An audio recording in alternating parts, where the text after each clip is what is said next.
Hey, what's going on guys? MigZuba here, and in today's video we're going to be taking a look at a SILVERQUILL or Orzhov aggro taxes deck with a human sub-theme for standard best of one. Right, so it is day one of Strixhaven launch, and I haven't played any games yet, so I'm super excited to be bringing you guys this list.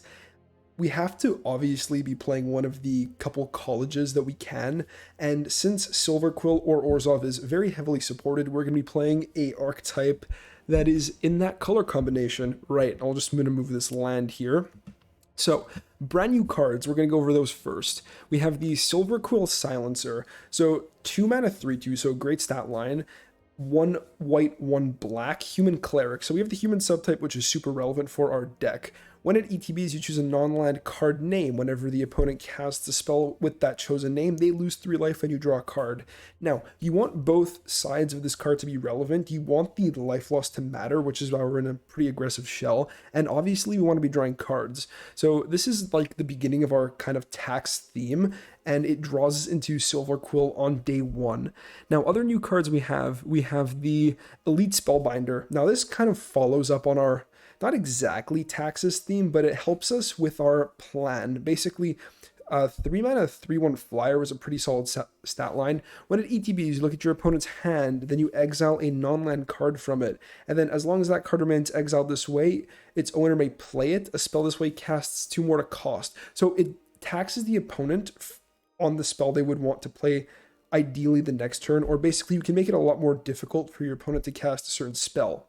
A 3/1 body is a very real threat, especially because we have a lot of humans that get pumped by our boy General Kudrow, who isn't new, but who fits into the deck quite nicely.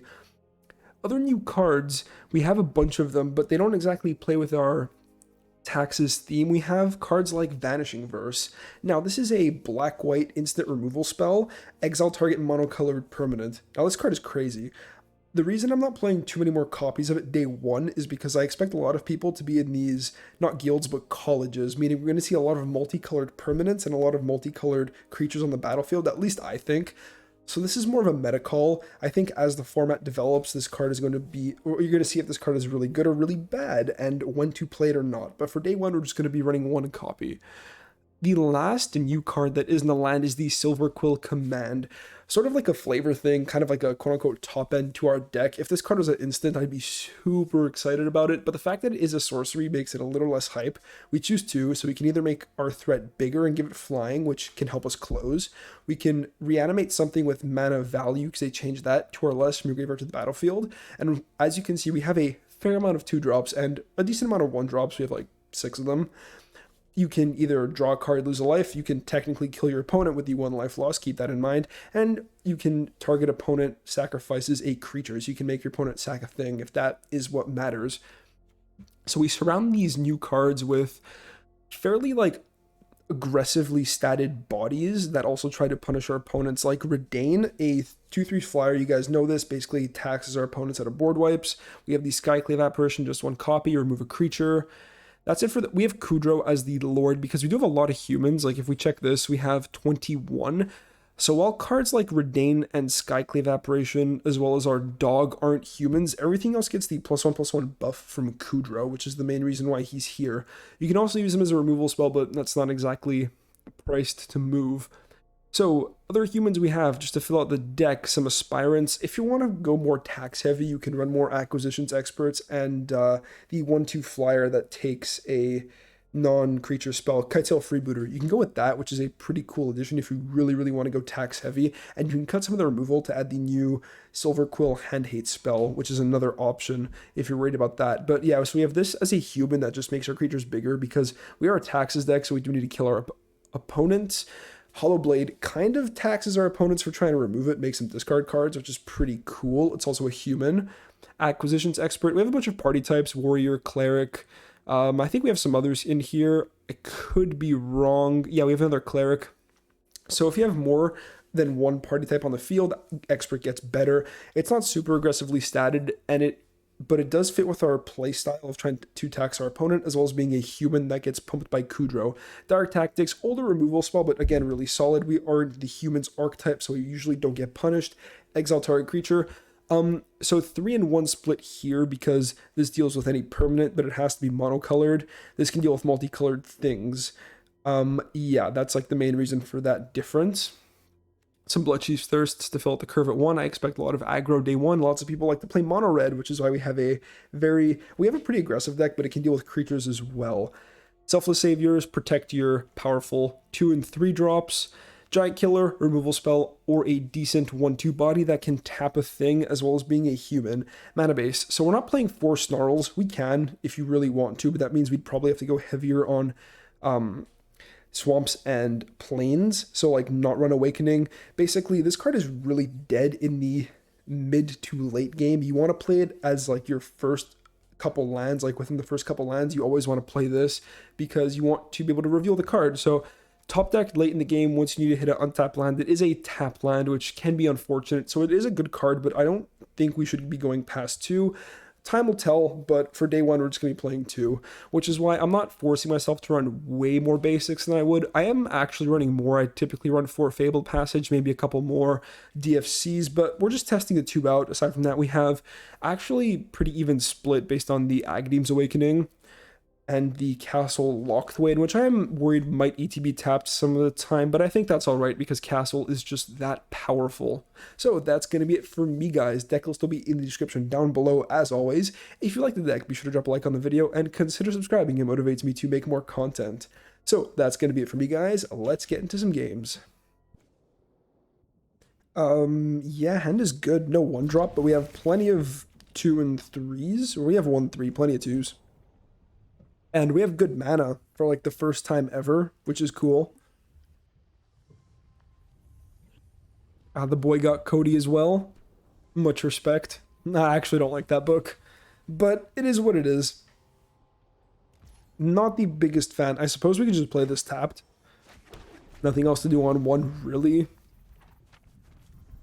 At least just get it down. It doesn't matter. Could have bluffed like Thieves Guild Enforcer by putting stops everywhere, but I'm just not down for that. So we'll see what the opponent's on.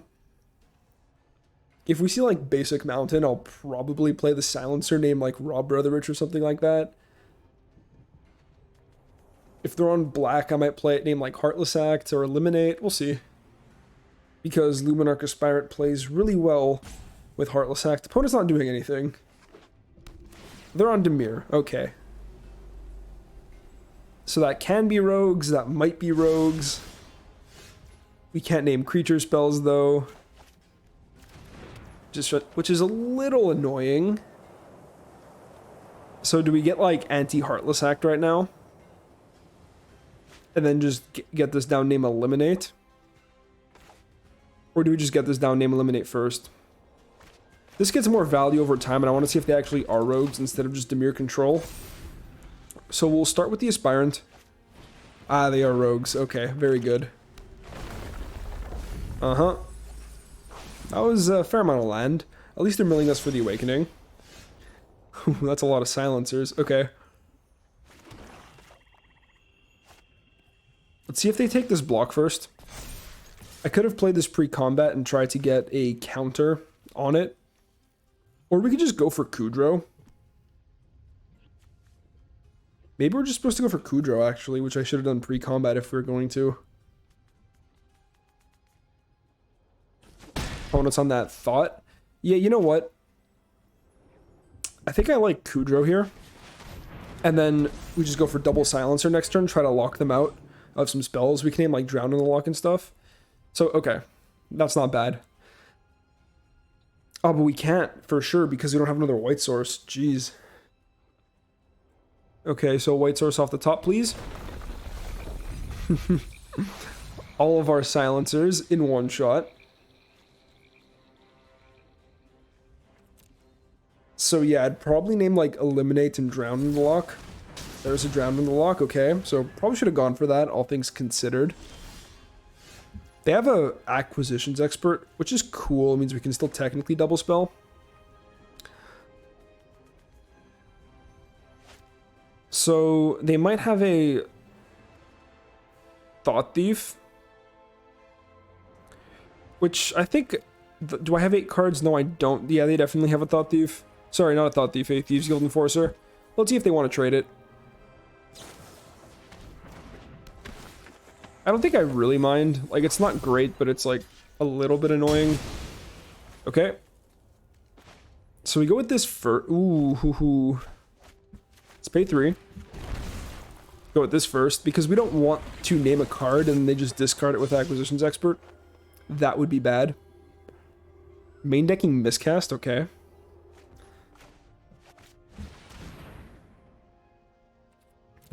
We'll name Drown again. Even though it's pretty likely they have another removal spell, at least we know our spells... Well, not that they won't be countered, but it'll be more difficult to counter my spells in the future. And then if they the second they get another land, I'm probably naming like Into the Story. So they have a Heartless Act, okay. Fair. Let's go White Source off the top. And I mean like untap the White Source. Yeah, get in there with the crab. Sad times. We're gonna go with this. We're screwed out of white for a minute. They cling, okay.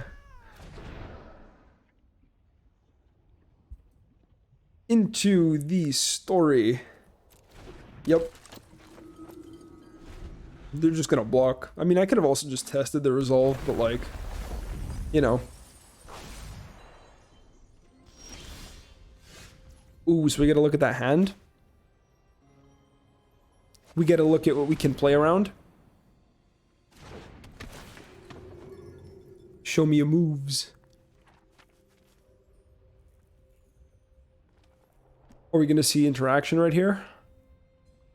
We're gonna see removal for the Spellbinder, and they bounce it. Okay. And they cast the Brazen Borrower. Ah, that's fair. So, Drown in the Into the Story is back online. They have... Okay, we have to start killing them. This is gonna be an issue. Double Crab Fable Passage. Actual issue. And Spellbinder isn't a great attacker either because Brazen Borrower is a card. Okay, this is... I get it. You have drawn some land. Okay. Let's see if they respond to Drown with the Cling to Dust. And if they don't, we go here.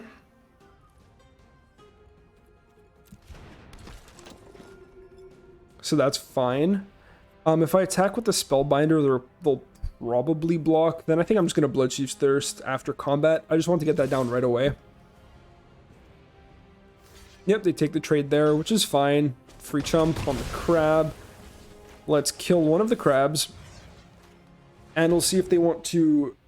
Basically, we go card for card because they gain the life, then they just lose the life. Okay, not bad. If they slam Drown here, I'm going to be upset. Another Ruin Crab. Okay.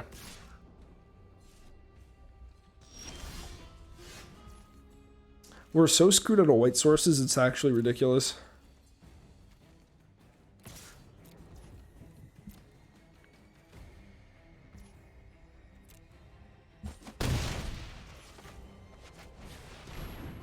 Now we name Into the Story because that's their main comeback card. Yeah. How many white sources do I even have left in this deck? A couple. Oh, well, hey, there they go. We found them, guys. Jesus. Okay. At least we have good attacks. So we're at 18. Okay. Let's keep the pressure up. I'm not even going to put a counter on the expert. Ooh, okay, now what do we put the counter on if they draw Drown? If they draw Drown, they're probably going to want to take the Cling one out. But here we kind of like pushing damage anyways. Let's start getting this up so we can get like quote-unquote free attacks. Like these are good attacks, and I guess we're going to attack here. Now that if they just block double Silencer, we get an extra point of damage in. If we lose this game by 1 point of damage, then I'm going to be very upset at myself. And they actually do end up clinging. They take the... Yeah, we get the card. And we draw another white source, meaning we can protect with Selfless Savior. Thought Thief. Annoying.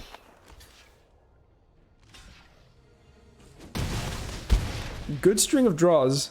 Opponent got rid of my Cling one. Alright, that's fair. Let's go with Doggy. How many times can you even use Cling? You can't even use it again. So the fact they got rid of the Cling to Dust silencer is actually completely okay. Another white source. Alright. Free combat.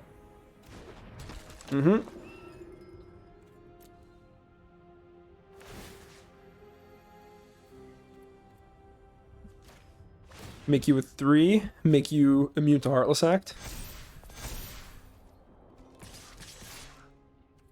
No attacks with the dog. I don't want them to ambush block that of all creatures. Mill me a little bit more. Okay, this game's getting close.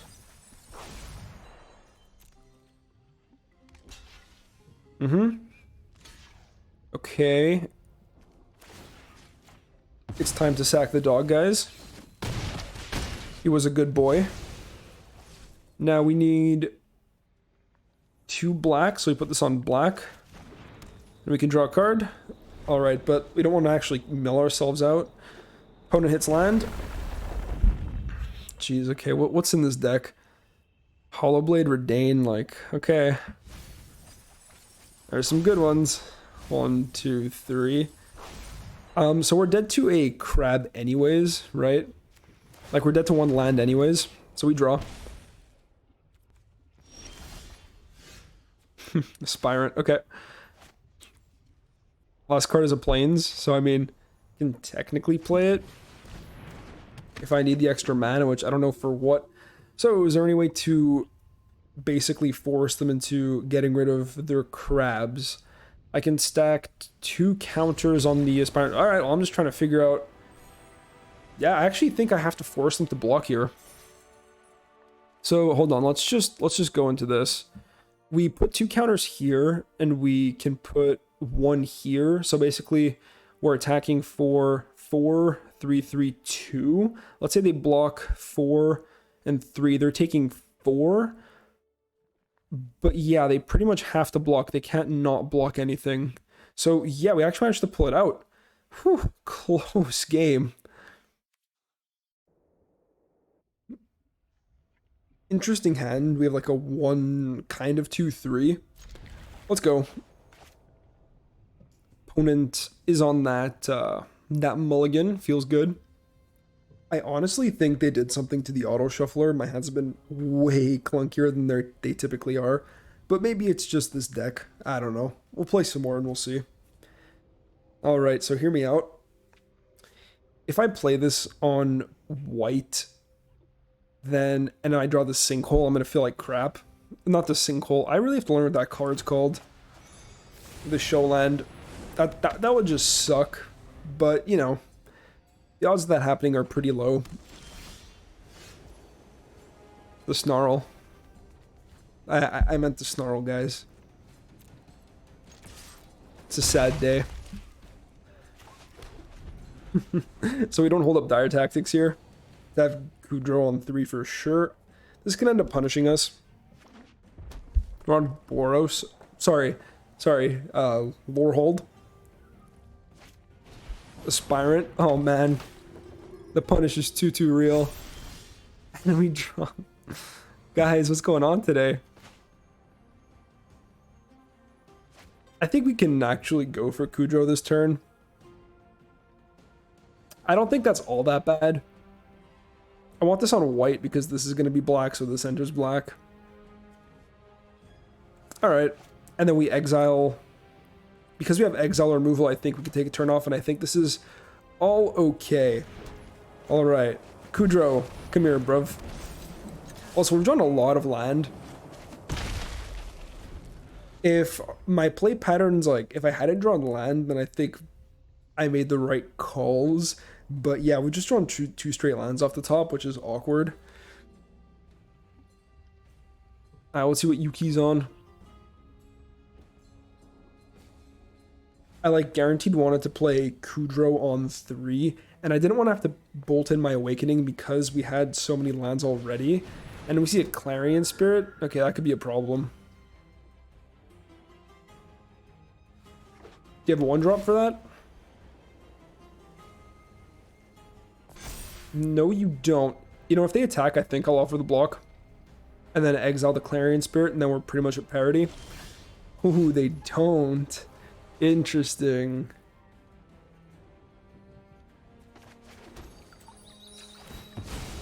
So let's fetch a Swamp here, so we have Castle Lochthwain. Now what? I have no idea what the opponent's playing. Some sort of Boros aggro thing. I think if we name Cleave, that's pretty safe. They don't even have double red though, so I don't know how good that is. 1/1s can start to get annoying, but I think the counters are the real problem.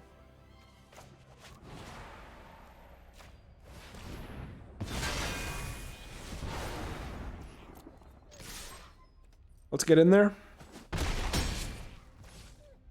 So what are they on? I'm going to play the Silencer. I'm just going to try to figure out what I'm going to name. I can do Cleave, but I doubt they're playing Cleave next turn.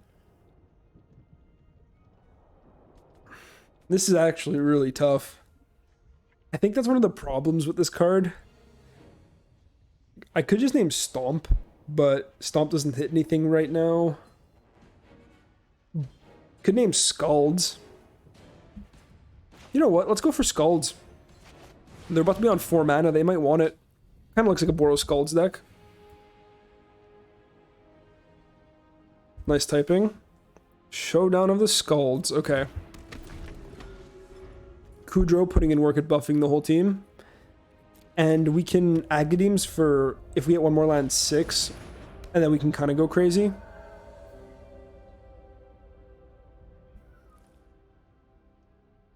So what are you on? I'm sure they have another spell. Double Clarion Spirit is a real big problem though.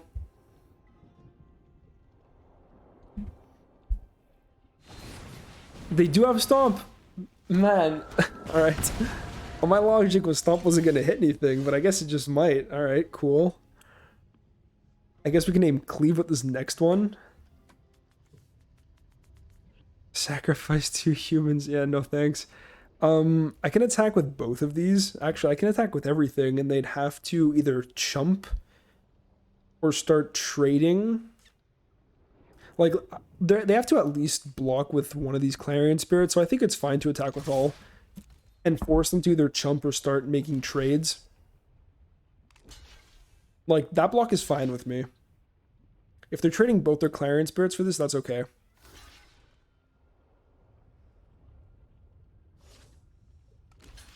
You might want to block something else with the Kudro. Yeah, gonna go first. Yeah, Kudro. Okay, and the opponent just scoops. Alright, weird. I guess they wanted to double block. I actually like the way they had blocked before, where, okay, hear me out. If they had blocked, like this on Kudro, and then just one Clarion Spirit here, then damage happens, they lose their spirits, but I lose my Kudro and my Silencer. I don't know what their deck exactly was supposed to do, but I think with this, either we name Stomp or Cleave at this point, and yeah, maybe we pissed them off with the Showdown? Weird, interesting deck.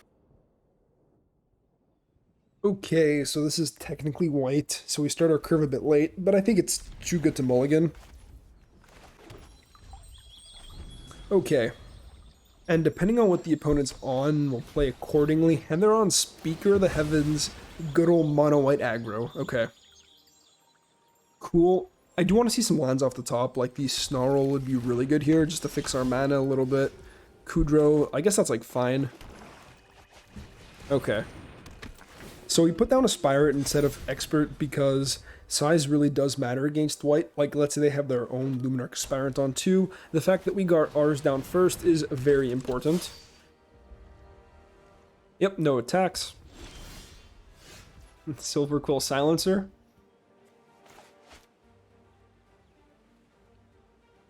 So we can go for 2 of these. But honestly, like, no joke, I'm worried about one card flying over the top, and that is... Oh my god, what's it called? It's the 3-mana equipment, the white one. Sky Mall.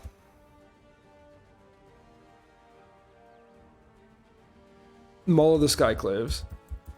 Okay, we did it. We found the name. Where do we want the counter? Where do we want the counter to go? I guess we'll go here to play around, like, Giant Killer on 3. No attacks. We can outscale this Hollowblade soon enough, especially with another Aspirant. And a Kudro about to come down, or not maybe about to come down, but Heliod, okay. So this is a legendary enchantment creature, and the opponent attacks, which is pretty aggressive, considering I have 6 power toughness. But I guess they're feeling confident in their Heliod, and we do draw land, which is really good. Alright, now I have to make some decisions, guys. The fun part. So I can play one of my 3-drops, see what the opponent's cooking with. Or we can go for another Aspirant, go even taller, and play Dog. Or we can go for an Acquisitions Expert, get in their hand and play Dog. We have a Cleric, Rogue, okay.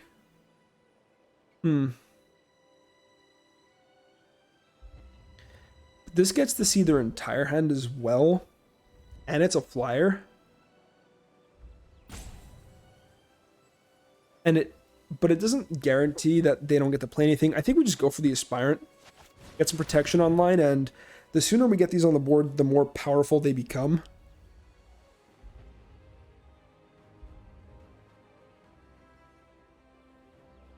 Yep, Hollowblade's holding priority. Also, it's a good thing we drew the untapped white there, because if we had drawn untapped black, then our plays are a lot more limited. It's basically either a 2-drop or a 3-drop. And we're gonna put a counter here so it can block the speaker. And we're gonna get in there, get them off that good old 27 life total. They value oh so highly. And play good old puppers. Also, Kudro looks a lot better coming down onto a really wide board. So it's kind of like my mid-game closer. Opponent has their own dog, which is cool. That's fine. We get the card. They take the damage. Card putting in work today. I actually really like this card because the opponent has to make a decision on whether or not they're going to commit to it. And we gain some life. It turns on the Heliod, so it probably is the correct play, all things considered. But, ooh, putting that on the Heliod is risky business. If I can interact with it in any way, they're in trouble. Like, not the Heliod, but, like, their Devotion. And I have a lot of Exile in this deck. Alright, opponent gets me down to 10. So, can I force blocks? That's my question. We'll see what we draw. We draw a Hollowblade. Alright. Now, opponent's at 10. We're hitting them for 4, 5, 6, 7, 8, 11, 12. So if I attack all, they literally have to make blocks. Now, how good are those blocks? Pretty bad. Those blocks do not look great, especially if I play Kudro. Alright. They can, like, block chump with the Savior. And they can discard that with the Hollowblade. So maybe their blocks are better than I'm thinking because they just ditch a card to the Hollowblade and then they block chump with the Savior. But I do want to at least be pressuring them for 10. So okay, this is what we're going to do.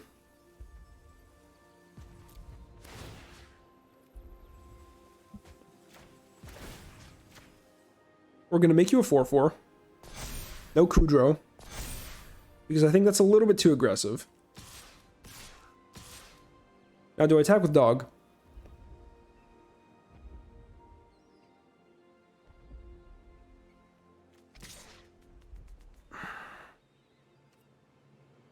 Yeah, okay. Full on aggression, and then we can restock the board in a second. And the opponent does have to block. And after discarding cards with the Hollowblade, we can get their last card with the Acquisitions Expert, meaning it'll be a lot more difficult to draw Heliod because its Devotion's only 5 right now. And they're going to have to sack the Dog. 4, 5, 6, 7, 8, 9. Okay. And they sack here, so we sack here. I think that's okay. It also takes the maul off. Opponent goes to 2, so if they play another maul, they die. Now what? Spellbinder or Acquisitions Expert? This actually blocks in the air, so I think we're going to go for it. I don't know how good it's going to be against their deck, but it's a lethal threat in the air, and we get to take something, so it's... Ooh. Interesting cards. We could basically make them spend their whole turn playing a Luminarch Aspirant or an Alseid.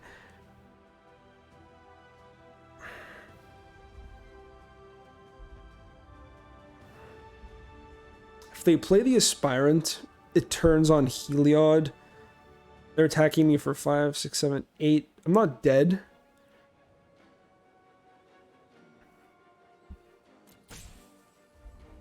This, they can eventually give something protection, but they can play it through this and then still hold it up. So I think we just go for the Aspirant.